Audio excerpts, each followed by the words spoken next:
大家好。上次看完上一期 AI 前期的介绍之后呢，大家对于 AI 已经开始了解了。那么我们这一期就是要介绍纹身图。文字生成图片有什么用呢？因为我们做很多的资料时候需要的图片，当然大部分都是自己收集的，那有些是从网上找的。可是在网上找的那是别人的东西啊，那最好还是我们自己做出我们自己需要的图片，然后就不会侵犯到别人啊。那么制造图片的话有两种方法，第一种就是说到纹身图的网站上面付费，然后做出自己想要的图片。那另外一种呢，就是说用开源的方式，就是免费的方法，在自己家的电脑上面自己做出图片来。那么大家看下去吧。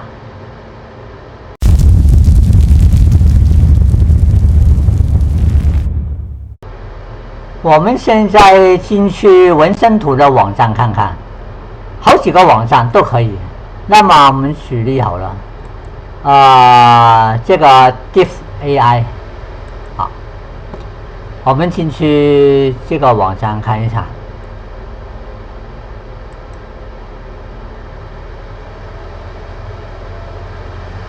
好，那这个网站进去以后呢，我们看的页面是这样啊，然后这边有个图片，我们就进去看看，然后呢就制造图片。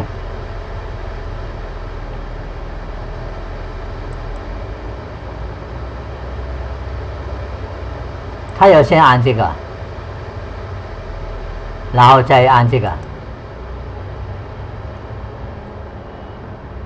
然后因为它是那个广告很多的网站啊，那我们没办法了，我们就进去看一看啊。我们现在到了这里，我们现在要生成一张图片啊，在其他的广告暂时可以不要理它啊。例如说他自己举例了用英文的啊，说这个海滩上面有有太阳啊，那个波浪啊等等啊，然后他举例给你了，按照这个方法来做，那么他就做成这个图片。那我们换一下好了，我们换成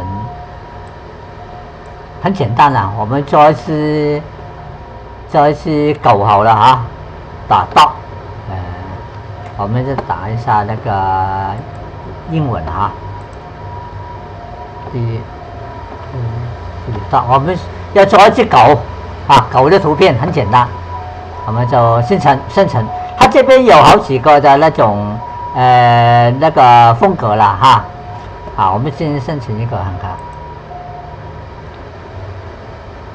好，然后它就真的做成一只狗。真的这是狗的图片，简单的告诉你哈。那么假如我们现在做复杂一点点，那这样做好这个图片以后呢，你按这里上面呢就可以下载这个图片了啊。然后我们现在改成中文中文字打下去哈，打一个高。中文，我们请他先看看。没有狗啊，没有狗。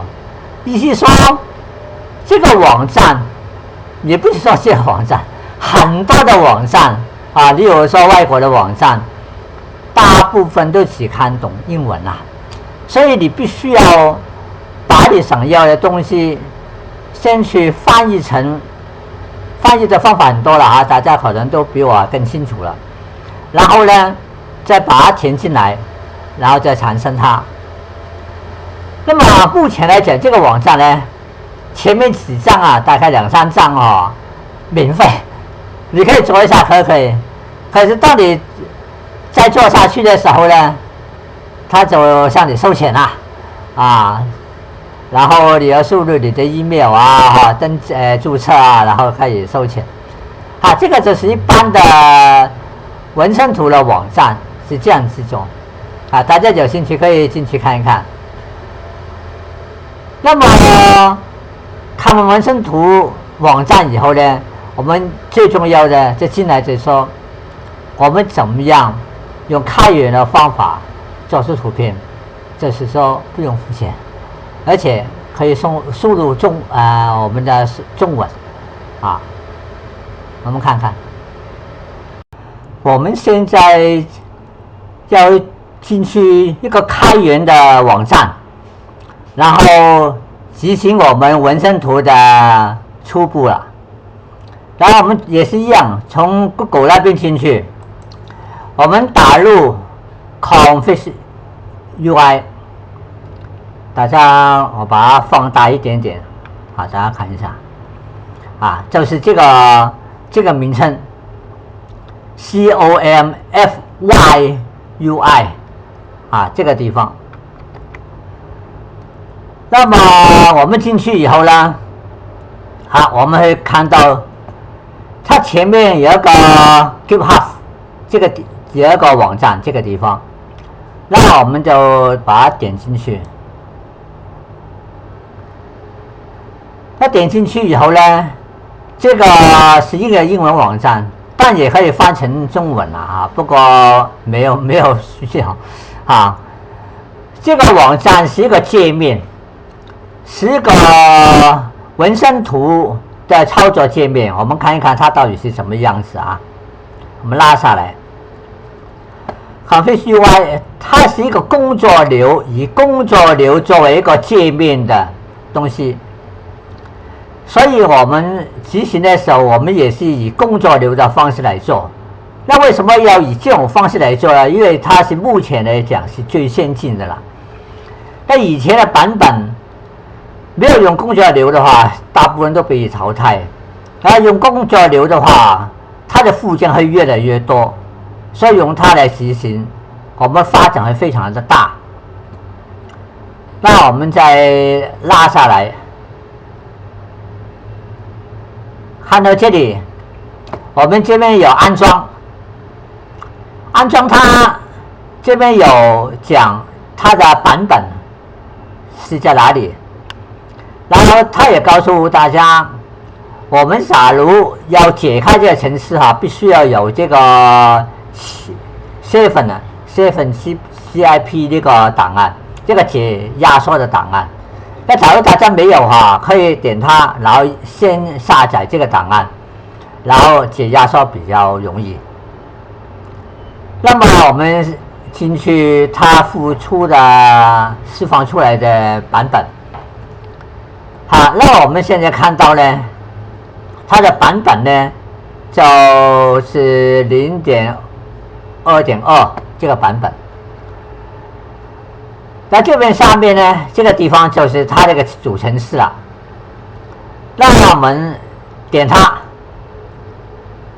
的话，我们会在这个地方的话会看到我们在下载了下载需要点时间我们等它下载完以后，我们继续再看我们已经把刚刚 config UI 那个档案下载完，我们在下载的地方看看我们看到它的程式已经进来了。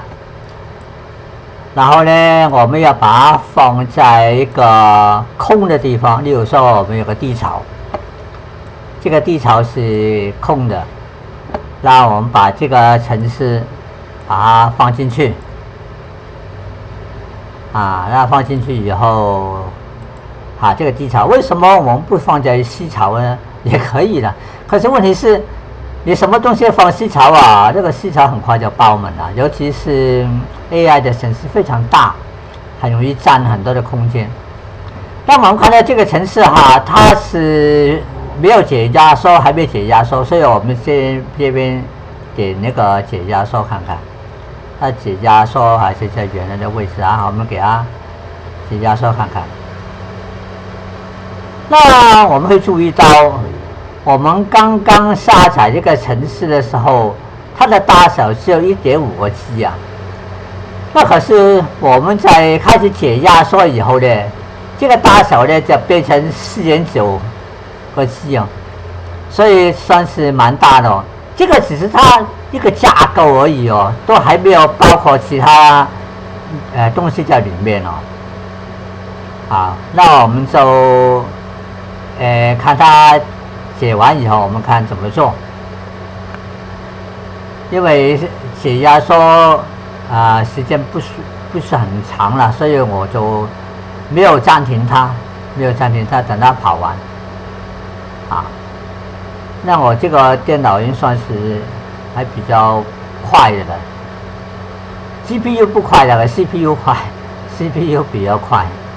啊，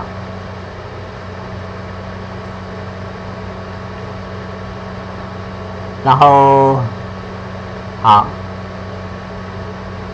解压缩以后呢，它就帮我放好解说完以后变成一个档案。好，我们点这个档案看看，那我们发现这个地方有2个执行档，我们放大看一看。这边有一个 CPU 的执行档，一个是 GPU 的执行档。那么什么意思呢？意思说，假如你电脑里面没有显卡的话，你只能够走上面。假如有显卡的话，建议就跑 GPU 这边会快很多。我们点一点看看，让它执行。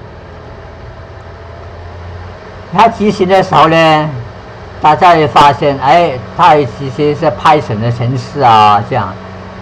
大家假如看了上一集的个 AI 程式的介绍呢，对于这个画面应该不陌生啦，因为我们上次有在这边操作过。然后它现在就是在执行它里面 AI 程式，例如说它告诉你，我的电脑有多少的 RAM 啊等等它跑完以后呢，它会出现一个工作流的画面。这个工作流呢，看起来是一个英文的这边有一个操作的盘。然后呢，这边这个工作流算是简单的啦，我们稍微介绍一下。这个地方我们点了它以后呢，我们按滑鼠按那个螺旋那边可以把它放大放小。那我们这边有看那个 chest point， 这个 chest point 呢，就是放大模型的地方。我们的模型就是放在这个位置，放在这些位置。它当然是不是只有 chest point 能够放，还有别的位置都可以放。那以后再慢慢介绍。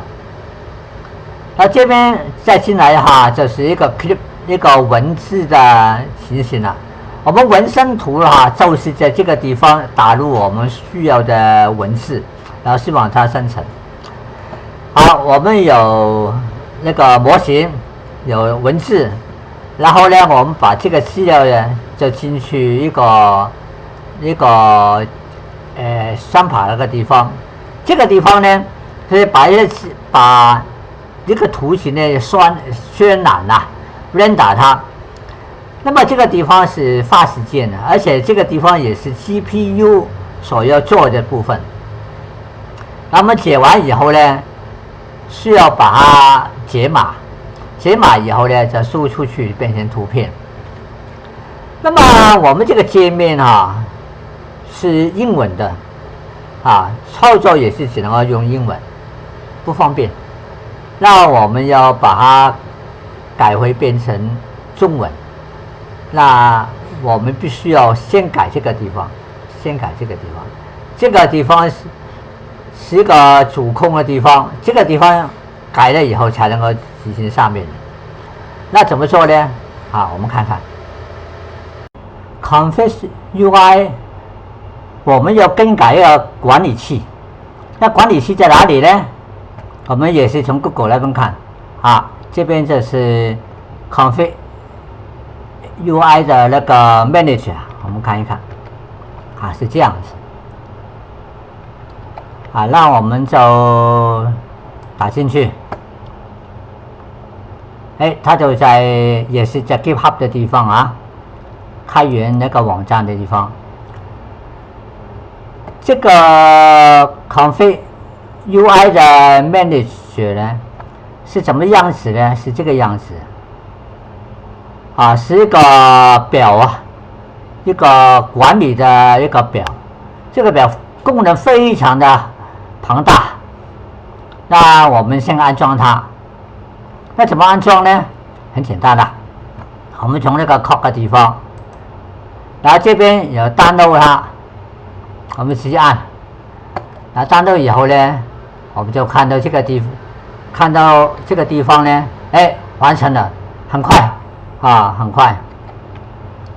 那么download完以后呢，我们现在就离开这个网站，然后我们从下载那边看一看，这个档案呢已经有下载回来了。那我们也是一样我们把这个档案呢放到我们的地槽里面我们把这个档案放到地槽里面，这个就关掉了。然后呢，跟着就去解压缩它，同样的位置解压缩。那解压缩很快还产生一个档案。这个的档案呢，内容是这样子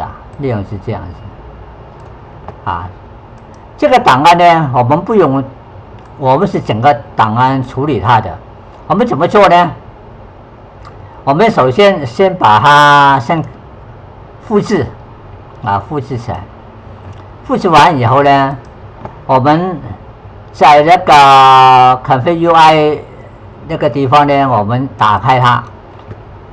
我们打开了以后呢，这个它的主程式嘛，我们再打开这个位置 config UI 这个资料夹，里面有一个 custom log 我们看一看这个地方custom log 这个地方，我们要打开它。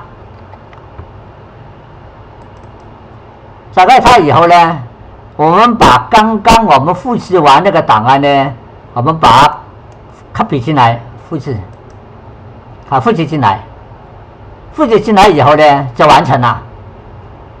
完成以后呢，我们就回到那个主程式的地方。那主程式的地方呢，因为我们现在是用 CPU 执行嘛，那我们就执行它。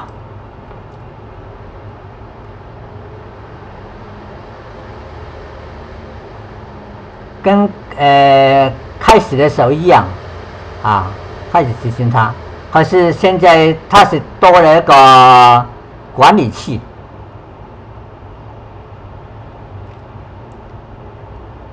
好，然后到这里以后呢，那我们先把一些档案先除掉。我们会把它原来的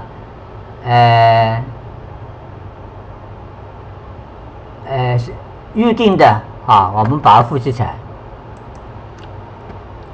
好，我们把这个这个拉开一点点。那我们这边呢，就看到有一个 manager 本来开始的是没有的，现在就有了。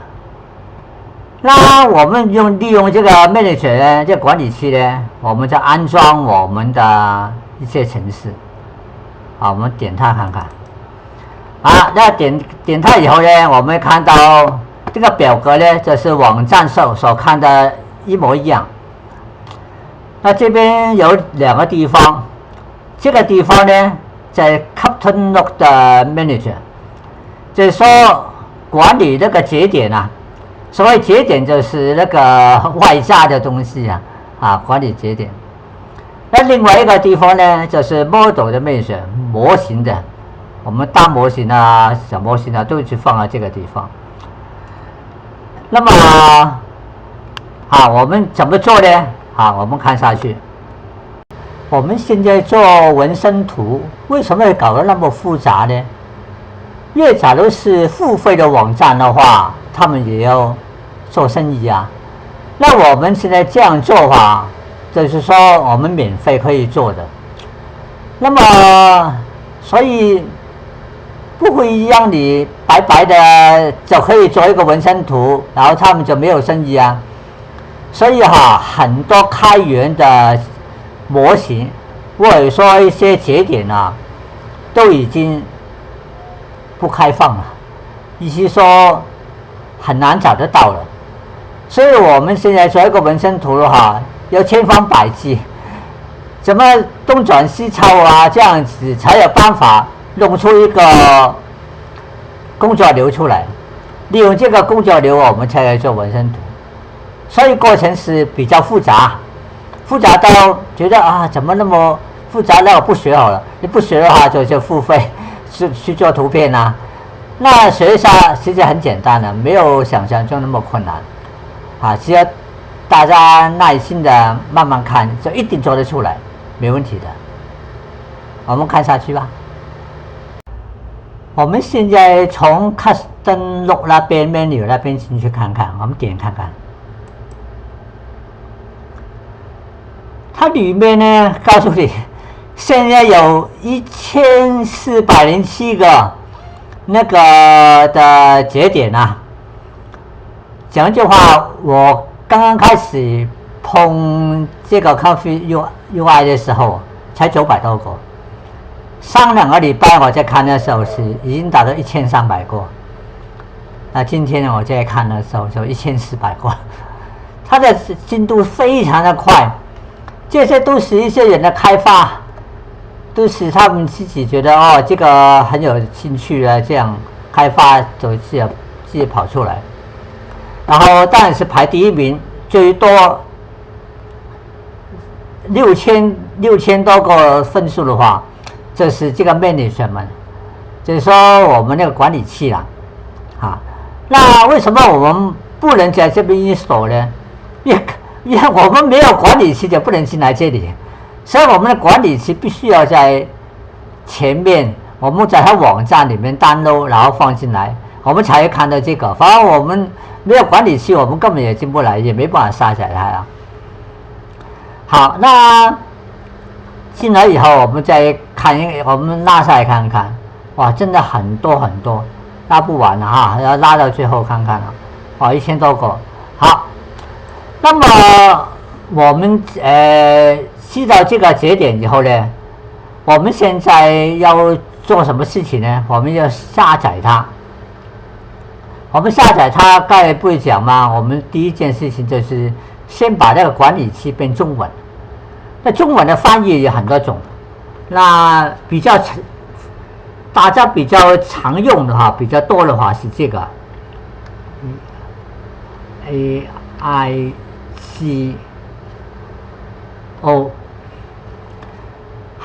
这个就 Confess UI 的那个翻译器，它的分数蛮高的，1460几。好，我们下载看看。那我们先等一下，我下载以前我们先看看它讲什么。我们点这个，点它，然后我们就会进去这个 Confess UI Translation 的那个翻译他就介绍这个翻译是怎么样啊，怎么等等。所以大家假如不了解这个节点是做什么的点它再看这个网站的介绍就知道。那我们现在下载看，先下载它看看。那下载看它的时间很快，这边下载完了以后呢，我们要重新再开 restart 它，才有办法安装起来。那么好，我们做一个动作 restart。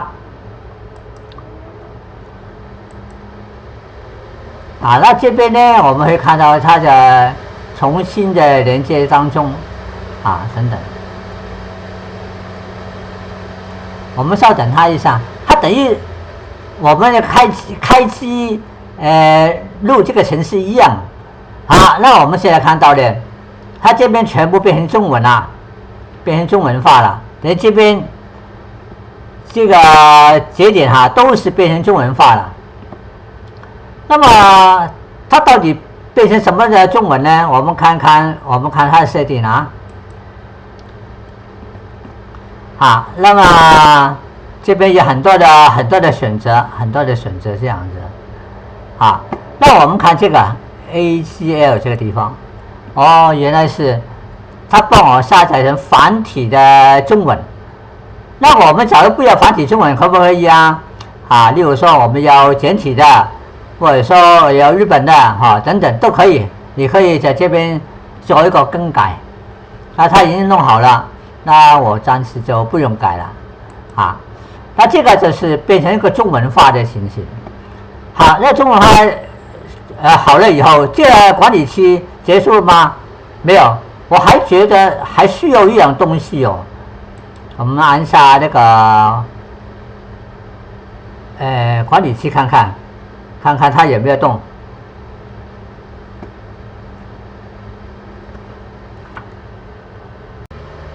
我们进来那个 menu 以后呢，我们一样从那个 Curtain Store 那边进去。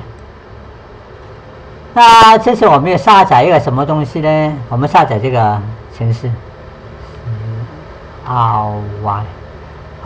，Crystal 的一个程式。这个是什么程式呢？我们看一看。这个 Config UI 的 Crystal， 这个地方这个程式呢，我们看到这里呢，原来它可以看到我们那个 GPU 的运作的情形那我们离开这个网站，我们下载它，install。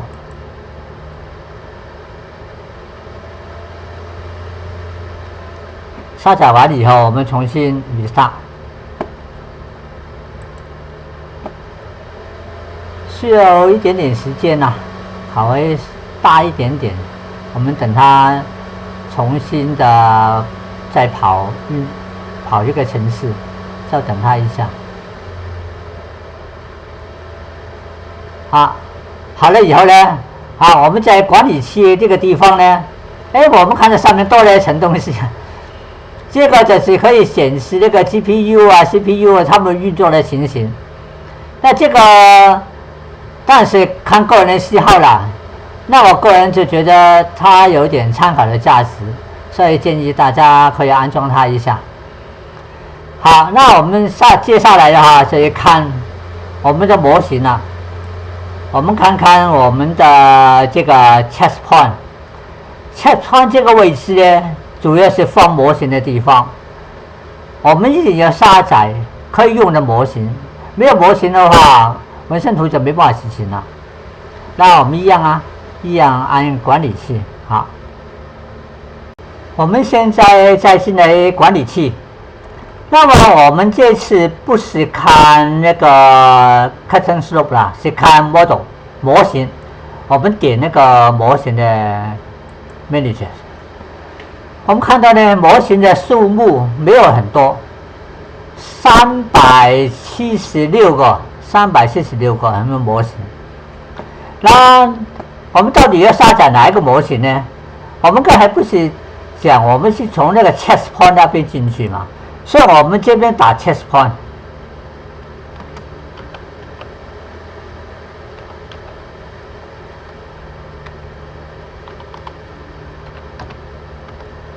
我们打 chest point 以后呢，它有关 chest point 的都放在里面。那么我们的模型，它是一定要跟 chest point 有关系，所以这边有 chest point 有用，这边有 chest point 可以用，这边有 chest point 可以。那这边都没有了，那就我们不是我们下载的地方。那么有 chest point， 可是它是什么功能呢？例如说这个 obscure 它只是一个放大器，那没有对我们来讲没什么功能。我们主要要看因为这个平台啊，主要是针对那个 SD3 的模型来做的，这是比较先进的。那我们必须要找 SD3的模型，我们从这边拉下来看看，一起拉，看有没有 SD3模型。这边有 SD1.5、SD2、1.2，这个是旧版啊。这些旧版摆进来啊，很可能跑不动，没办法跑，所以没有什么用啊。我们没法下载它。我们一起下载看看。啊，例如说这 SDSL 这个也没办法跑的。哦，我们一起走，只找 SD3。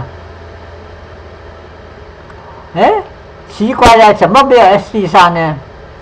有，原来的网站里面有 SD3，可是 SD3呢已经被限制住了，因为它做成的大模型几乎跟那个收费的那个网站做出来的那个纹身图的效果差不多，所以跟商业上有冲突了，所以他自己把它关起来了，不想给人家出现那个法律上的问题啊。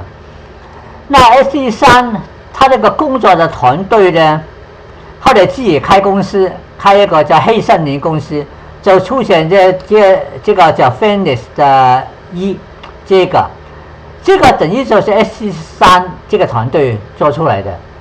那我们发现呢，这边只有2个模型可以用，所以来讲300多个的模型当中，现在来讲已经没办法让你很顺利的做成纹身图了，必须要你要修改它。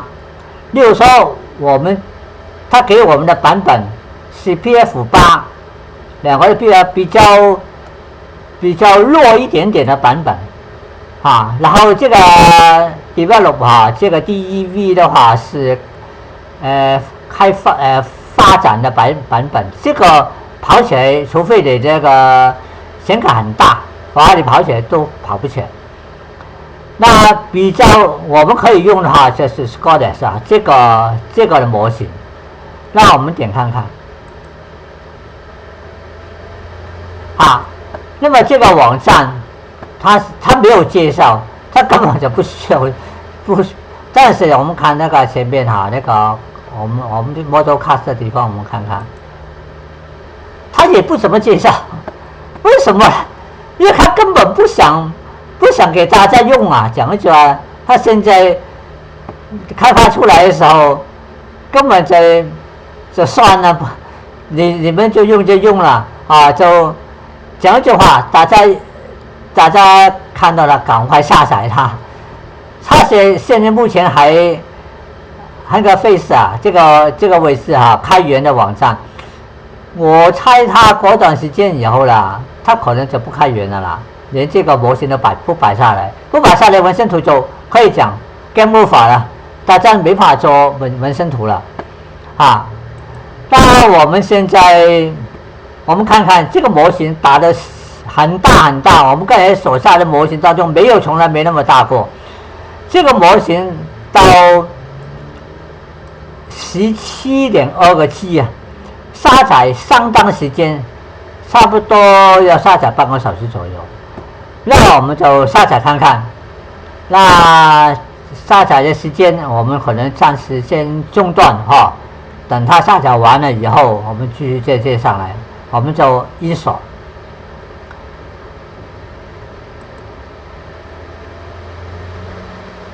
我们就给它暂停一下等它下载完。我们现在下载完了，我们必须要更新那个，我们先关闭它，我们再 restart 它。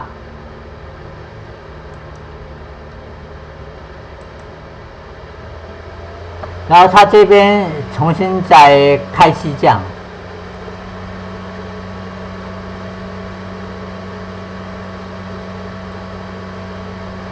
可能时间会比较久一点我们看一下OK 好，跑完了。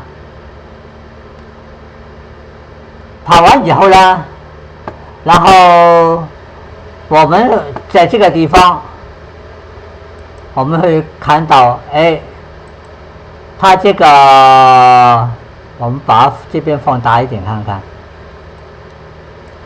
啊，我们这个模型呢已经进来了，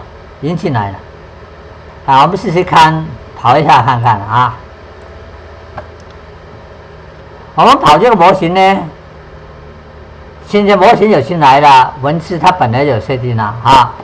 我们怎么跑呢？就按这个提示词点它。点它的话，我们会看到这边有绿色的，就是说它开始读了，然后在这边开始读这个文字啊，然后开始到采样器这个地方。那我们看看它在这个地方采样器这个地方跑的时候，它那个 GPU 啊达到70%-80%啊，很高。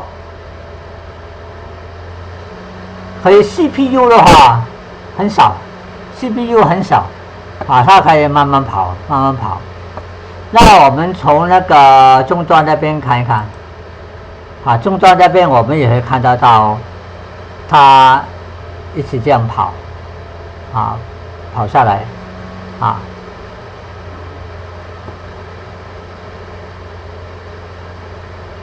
我们先把终端这边缩小。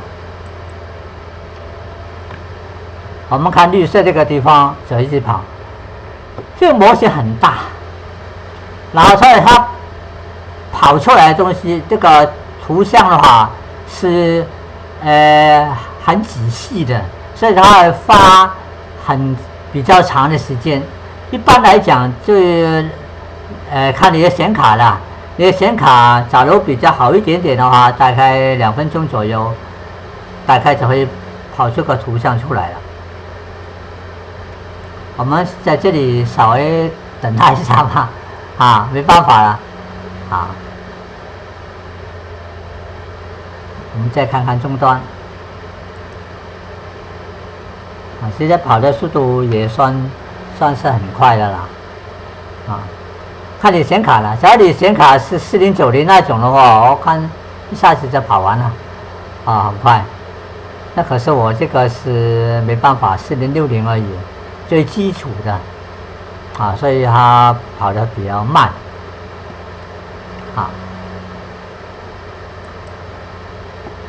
看它这边慢慢跑，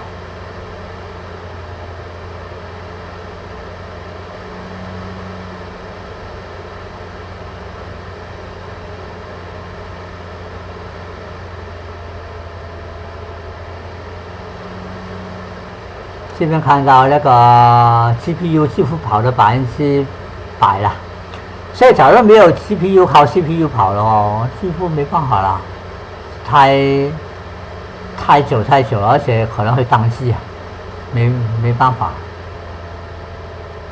好，它出来一个图了，那我们把它放大看看。这个图跟我们的理想差太多了，迷迷糊糊的，那什么原因呢？出现在这里采样器的问题，因为这个复习这个的程式啊，它的采样器不是用原来的采样器。我们是用它的原来的本身那个采样器来跑，它解出来的是没有效果，非常差，模模糊糊，没有差，很差。那我们现在怎么办呢？所以这个就是文森图困难的地方了。在我们下载的模型当中，唯一这个还给我们可以跑的，那其他几乎跑不起来。跑下来会做成什么样子呢？就是出来的图跟我们文字都不一样，我们没有办法用文字做出我们所要的图形。然后可是我们现在这个模型可以用了，可采样器不行，那么我们要改成它原来希望我们用的采样器。那怎么做呢？我们给一点空间给它，我们把这个地方把它缩小一点点，拉到后面去。我们就用这个空间来做一个实习。我们在空白的地方，我们按滑鼠的右键，这边有一个叫新增节点，点它。我们这边有一个 sampling 采样器，我们看到这个采样器。采样器以后呢，我们刚刚是用 K 的采样器这个比较简单的。我们现在要改变，要改成那个叫自定义的采样器。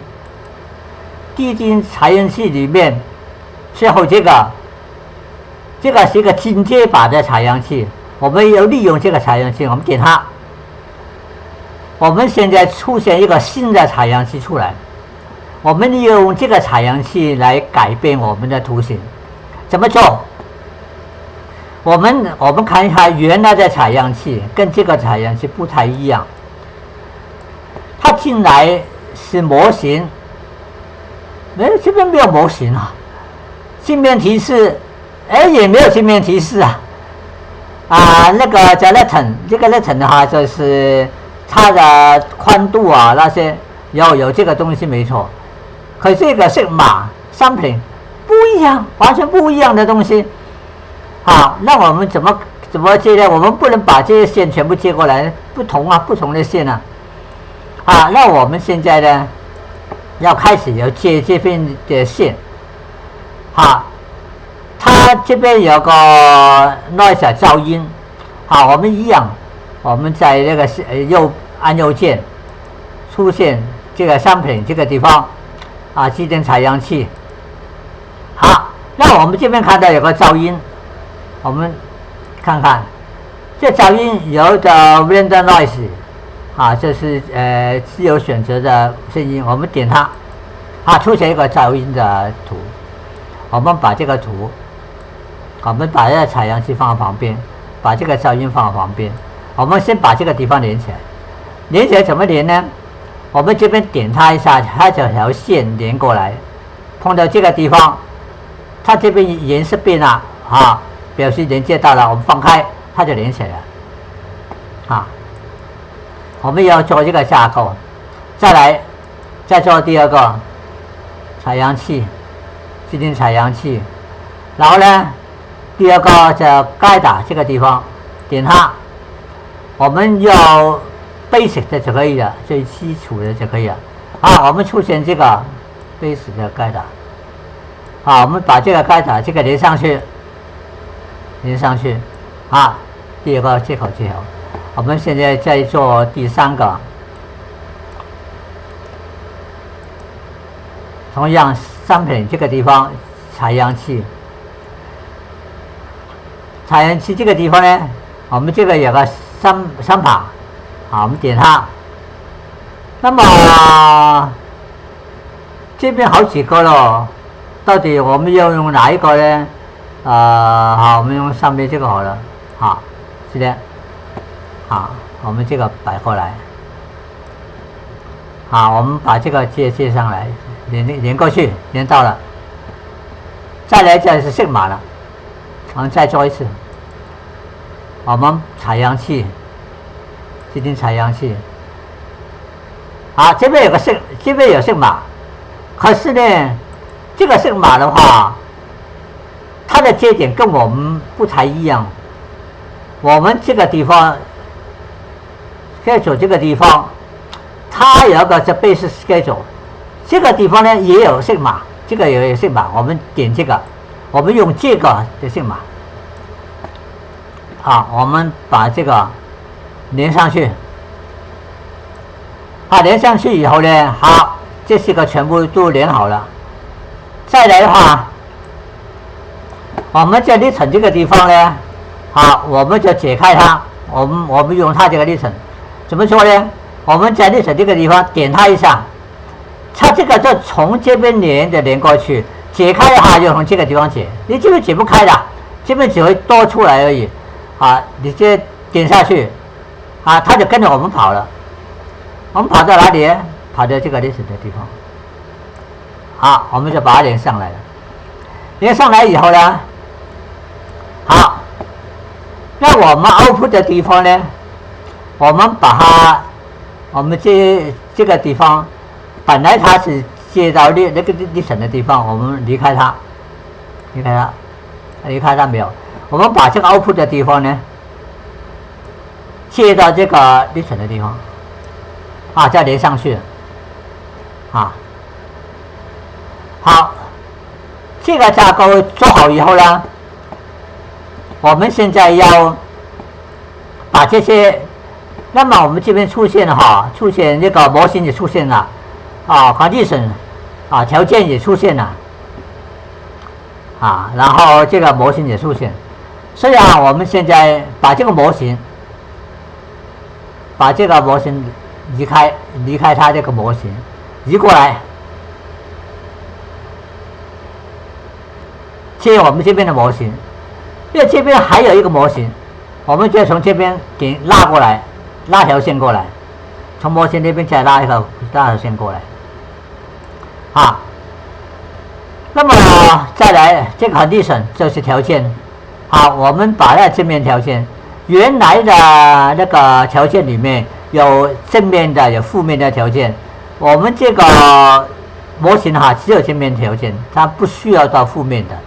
好，我们把这个正面条件拆开，把这个条件拉过来，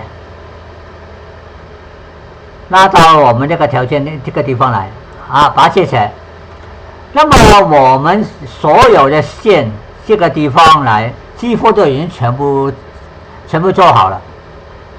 然后我们这个负面的原来这个 K 采样器的这个负面这个我们就不需要了，啊。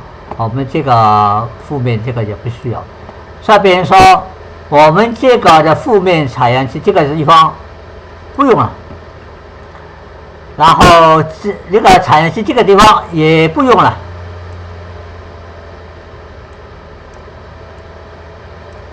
然后呢就变成从这边接过来变成原来的采样器了，啊。那我们现在重新再跑它一趟，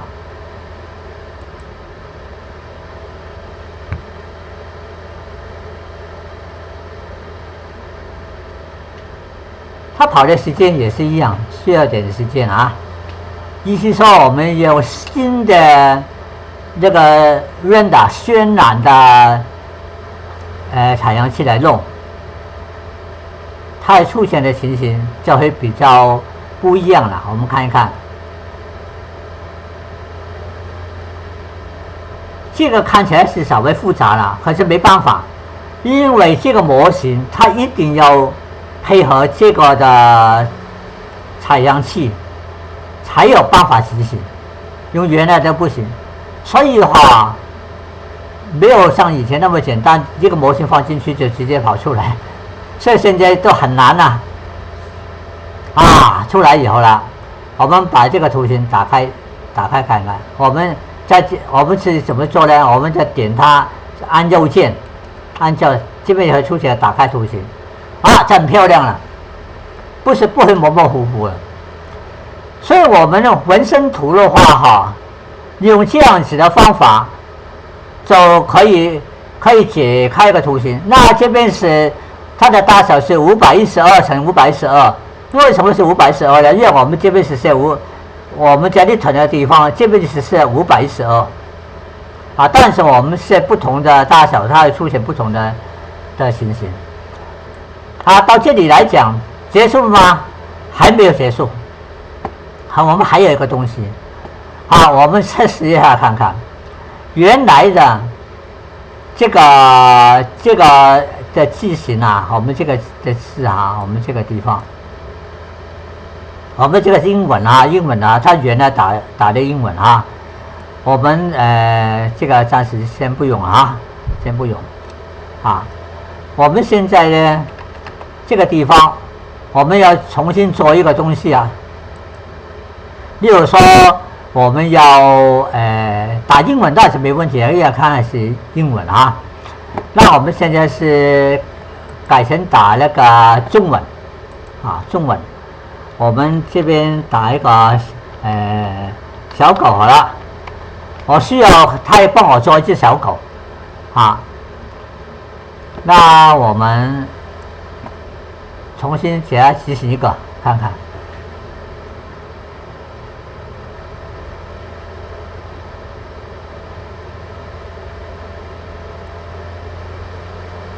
啊，这边又再重新再跑，稍等一下了，因为没办法，一张图差不多要2分钟。好，我们一定要这样等它一下，我们才看到效果嘛哈。我们用英文，假如我们打一句 dog 啊 ，dog dog， 它一定会做出一只狗出来，没问题。可是假如我们打中文呢？那你说，我们这边不是中文的那个系统改了吗？可是这个编码器，它不一定，它只是外形变成中文而已哦。它的功能能不能跑中文？这个不一定哦。好，我们要看看它能不能跑。好，它跑出来是怎么样呢？好，我们打开图形看看，是这样子啊。这样像一只狗吗？它不会帮你做出一个图，可是做这个图不是你所要的，那叫累啊。意思说它没办法用中文来帮你们，做成你所需要的。那这样子，我们每次就用中文，然后我们还必须要把它翻译成英文，再把英文 copy 过来，会不会很麻烦？很麻烦啊！那有没有办法可以在这边直接打中文，而直接出现呢？好，那我们现在重新进来那个管理器，我们再进入这个管理器，我们进入 Custom Dog。我们要找一个程式哦，我们直接打名字 ALEK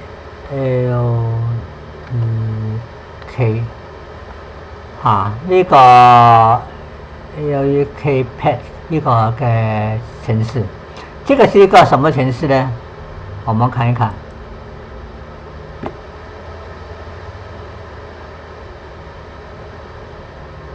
这个 Looks 的话，它是可以辨认一些那个文字的，好，我们下载看，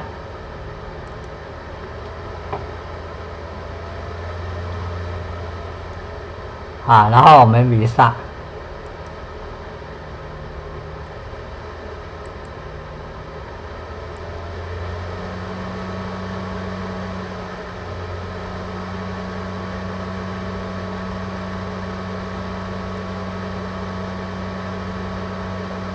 这个程式很少，可是为什么我们重新安装会那么久呢？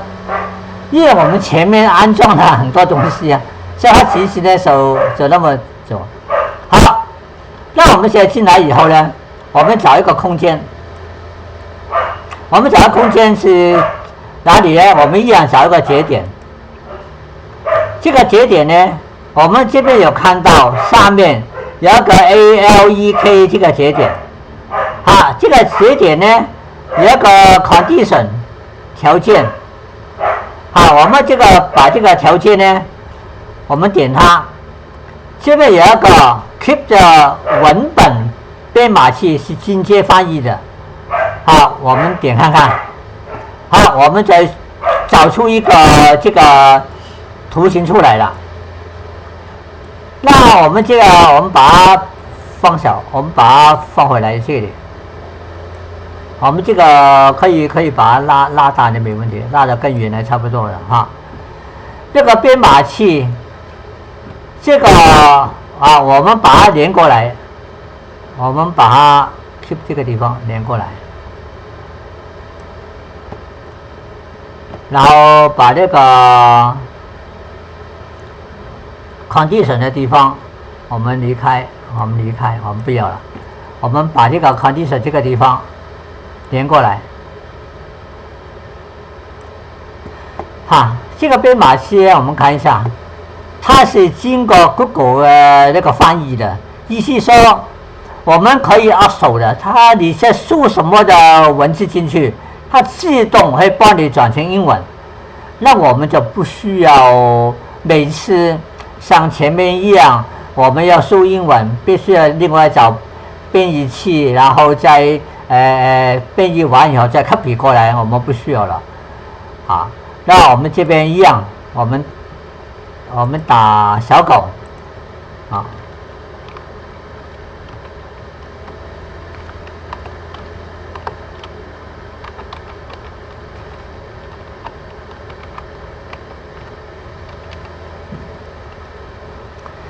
那么原来的那个编码器呢，我们这个可以拿开哦，这个已经没有用了没有用。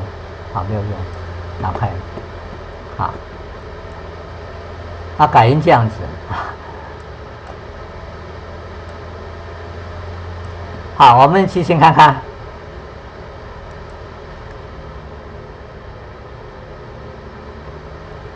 这边开始读了，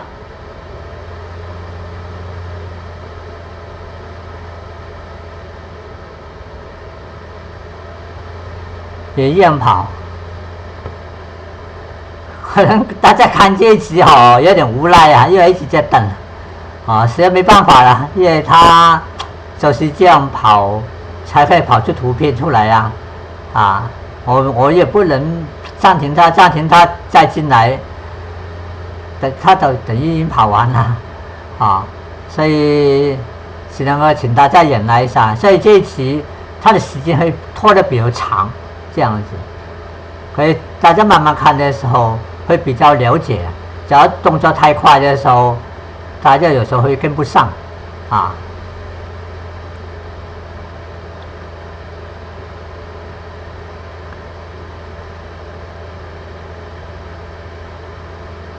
快跑完了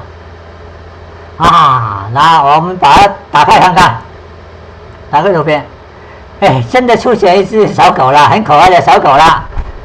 所以我们这个编译器做好以后呢，完成了，我们这个工作流完成了，可以做成纹身图了。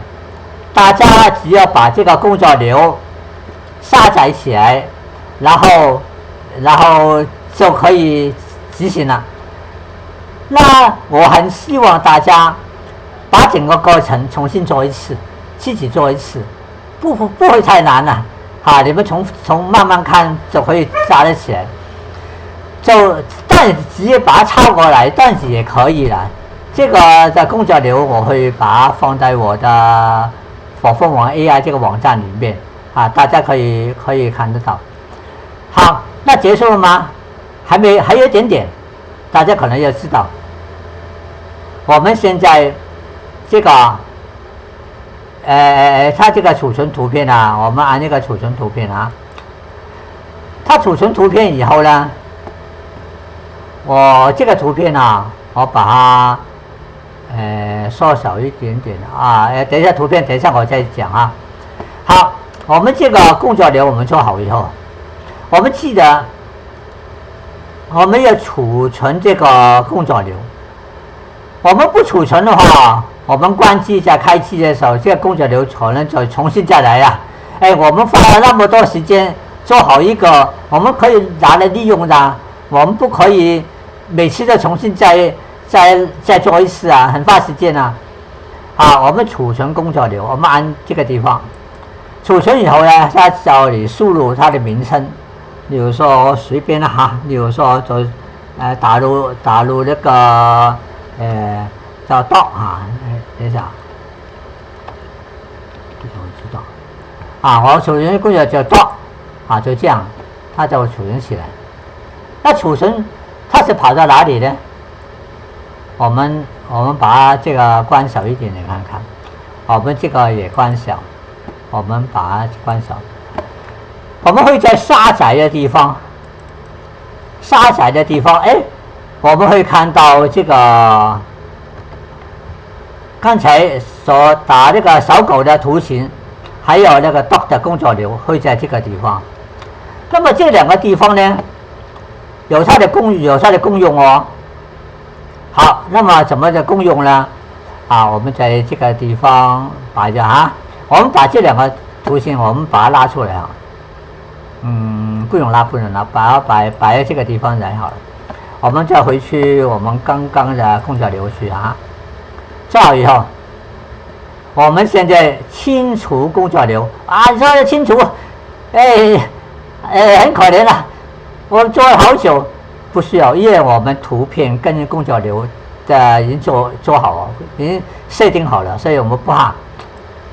我们清除它，要不要清除它空白，我们变小，我们画面变小。好，这边我们不是有个图吗？小狗这个图吗？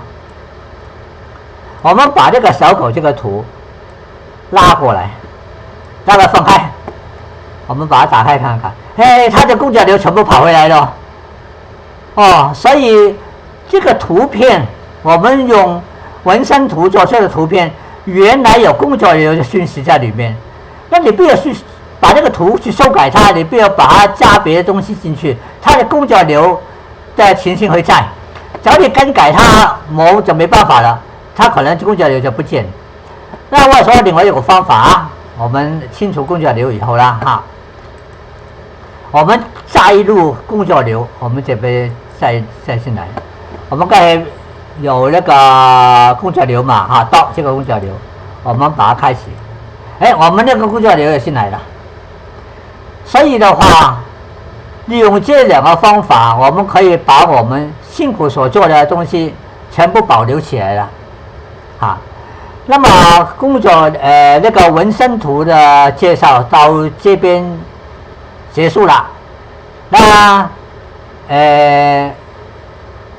大家希望能够好好复习一下看看。大家看完这一期以后，相信了解开源的纹身图已经不太容易做了。